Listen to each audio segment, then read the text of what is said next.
மழை பெய்து கொண்டிருந்த ஒரு மாலை. சாலையோர சுவரை சாய்ந்து கைகளை நீட்டியபடி அமர்ந்திருந்தார் அந்த முதியவர். ஒரு பார்வை பார்த்தாலே தெரியும், அவரின் கண்களில் ஒரு கதை இருந்தது. ஒரு காலத்தில் அவர் ஒரு கூலி தொழிலாளி, தினமும் உழைத்து குடும்பத்தை சிரிப்புடன் வைத்திருந்தவர். ஆனால் வாழ்க்கை எல்லோருக்கும் ஒரே மாதிரி இருக்காதே. ஒரு விபத்து, வேலை போனது, குடும்பம் பிரிந்தது. இப்போது அவரிடம் மீதமுள்ளது நினைவுகள் மட்டும். அந்த நேரத்தில் ஒரு சிறுவன் அவரை பார்த்து நின்றான். தன் பையிலிருந்த சிறிய பிஸ்கட் பாக்கெட்டை அவரது கையில் வைத்தான்.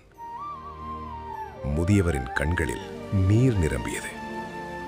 அவர் கேட்டது பணமில்லை, ஒரு மனித தன்மைதான். அந்த சிறிய செயல் அந்த நாளில் உணவாக இல்லாமல் நம்பிக்கையாக மாறியது. சில சமயம் பெரிய மாற்றம் செய்ய பெரிய விஷயம் வேண்டியதில்லை, ஒரு சிறிய கருணை போதும்.